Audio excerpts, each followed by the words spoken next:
Hello students, आज हम class 8th में हिंदी विषय में विविध प्रश्नावली 1 देखेंगे। प्रश्न पहला है वस्तुनिष्ठ प्रश्न।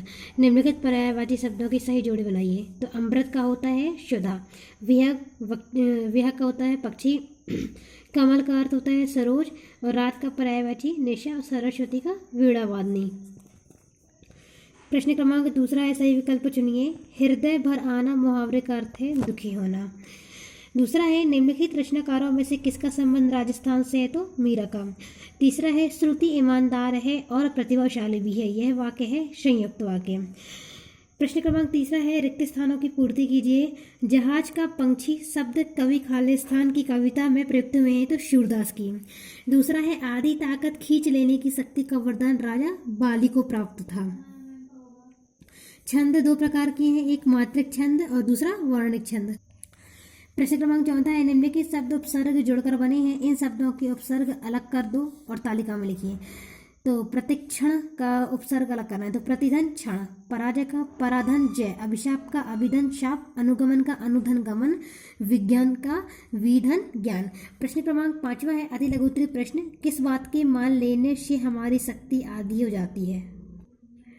उत्तर है, विरोधी के बल और अपने बल को तौले बिना उसे शक्तिशाली मान लेने से हमारी शक्ति आधी हो जाती है। दूसरा है, उपमा अलंकार के कौन कौन से 4 अंग होते हैं? उपमा अलंकार के 4 अंग होते हैं। पहला होता है उपमेय, दूसरा होता है उपमान, तीसरा होता है साधारण कर्म, चौथा होता है वाचक। अपराजिता महिला का नाम क्या है? अपराजिता पाठ के आधार पर लिखिए। उत्तर है, अपराजिता महिला का नाम डॉक्टर चंद्रा है। प्रश्न क्रमांक 6वां है, कवि वीणा वादनी से किस प्रकार का झरना बहाने के लिए आग्रह कर रही है? आंसर है, कवि वीणा वादनी से ज्योतिर्मय निर्झर झरना बहाने के लिए आग्रह कर रहा है। दूसरा है, कलुष भेद से कवि का क्या आशय है? आंसर है, कलुष भेद से कवि का आशय मन के विकारों को दूर नष्ट करने से है। तीसरा है, आत्मविश्वास बनाए रखने के लिए लेखक ने कौन सा सूत्र बताया है? आंसर है, आत्मविश्वास बनाए रखने के लिए लेखक ने सूत्र बताया कि हम दुविधा से ऊपर उठें, अर्थात दुविधा को नष्ट कर देना चाहिए क्योंकि अग्रता नष्ट हो जाती है। चौथा है, उपसर्ग और प्रत्यय में अंतर स्पष्ट। उपसर्ग और प्रत्यय में अंतर को समझने के लिए इनकी परिभाषाओं को ध्यान में रखना होगा। इनकी परिभाषा इस प्रकार है। पहला, उपसर्ग जो शब्दांश या ध्वनि किसी सार्थक शब्द के शुरू में जुड़कर इसके अर्थ में बदलाव कर देते हैं, उन्हें उपसर्ग कहते हैं, जैसे प्रा, परा, अप, सम आदि। प्रत्यय जो शब्दांश सार्थक शब्दों के अंत में जुड़कर नयापन या भिन्न अर्थ की उत्पत्ति करता है, वह प्रत्यय कहलाता है। जैसे योग के बाद एक जोड़े जाने पर यौगिक शब्द बन जाता है। प्रश्न क्रमांक 7वां है, दीर्घोत्तरीय प्रश्न। पहला प्रश्न है, निम्नलिखित पंक्तियों को पढ़कर उत्तर दीजिए। नवगति नव लयताल छंद नवल कंठ नव जलद मंद्रव। तो उपरोक्त पंक्तियों में कौन सा अलंकार है? तो का उत्तर है, उपरोक्त पंक्तियों में अनुप्रास अलंकार है। दूसरा है, उपरोक्त पंक्तियां किस पाठ से ली गई हैं? उपरोक्त पंक्तियां वर्दे पाठ से ली गई हैं। तीसरा है, उपर्युक्त कविता के कवि का नाम लिखिए। इस कविता के कवि का नाम सूर्यकांत त्रिपाठी निराला है। ताल छंद का क्या आशय है? ताल छंद का आशय यह है कि कविता करने के लिए किसी भी ताल अथवा छंद की अनिवार्यता नहीं होनी चाहिए। कविता तो सीधे हृदय से निकले भाव का उद्गार होती है। ताल और छंद का बंधन वहां नहीं होना चाहिए। दूसरा प्रश्न है, रचना की दृष्टि से वाक्य कितने प्रकार के होते हैं? नाम लिखिए। रचना की दृष्टि से वाक्य 3 प्रकार के होते हैं, साधारण वाक्य, मिश्रित वाक्य, संयुक्त वाक्य।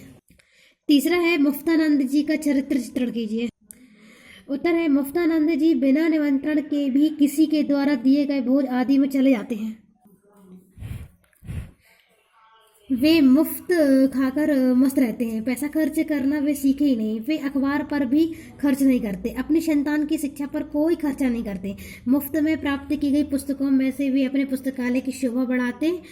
फ्री पास से सिनेमा देखना वे अच्छे मानते थे। औषधि तक वे मुफ्त ही प्राप्त करते थे, यहाँ तक कि वे मुफ्त में ही अपनी मृत्यु प्राप्त करने के लिए फ्री पास की इच्छा करते हैं। चौथा है, तुलसीदास जी ने अपना को हारे क्यों कहा है? समझाइए। तुलसीदास जी कहते हैं कि भगवान राम के चरणों की भक्ति छोड़कर कहीं दूसरी जगह जाना नहीं चाहते, अर्थात वे किसी दूसरे देवता की भक्ति नहीं करना चाहते। जितने भी देवता, धनुज, मुनि, नाग और मनुष्य हैं, विषम माया के वशीभूत हैं, वे बेचारे हैं और दीन बने हुए हैं। अतः वे तुलसीदास उनके हाथों में जाकर, अर्थात उनकी शरण में जाकर अपने पन का, अपने स्वाभिमान का त्याग नहीं करना चाहते। अपने स्वाभिमान को हार कर जीवित रहना अपमानजनक है, मृत्यु प्राप्त करने से भी अधिक पीड़ादायक होगा। 5वां है, निम्नलिखित पंक्तियों को पढ़िए और मात्राएं गिनकर बताइए कि इनमें कौन सा छंद है। तुलसी मीठे वचन ते सुख उपजत चहु और, वशीकरण एक मंत्र है तज दे वचन कठोर।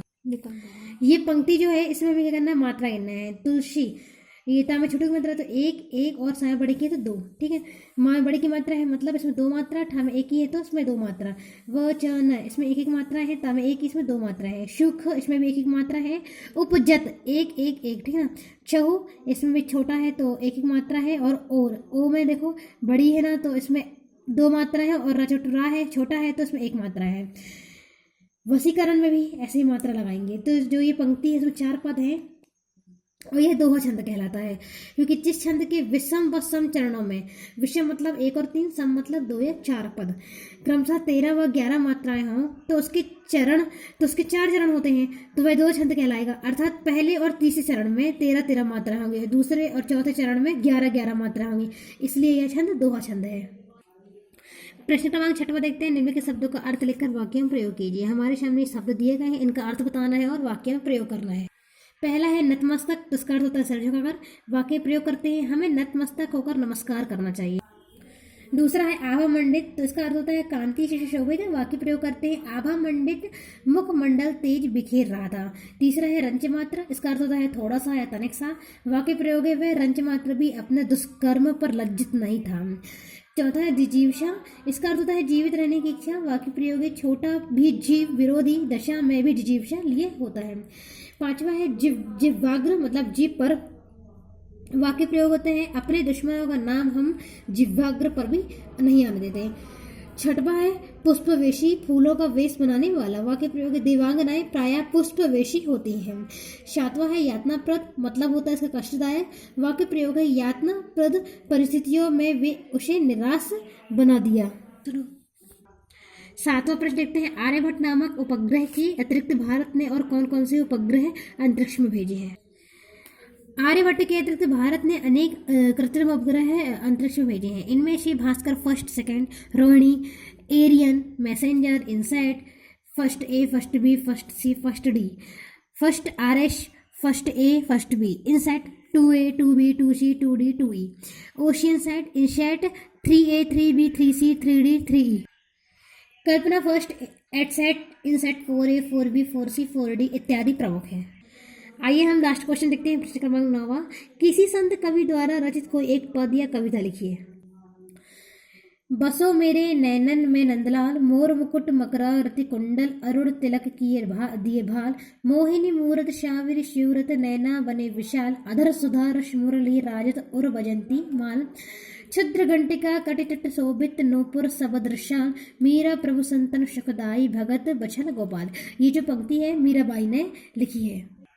आज हमने इस वीडियो में विविध प्रश्नावली 1 कंप्लीट कर ली है। नेक्स्ट वीडियो में हम पाठ 10 पढ़ेंगे। Thank you so much.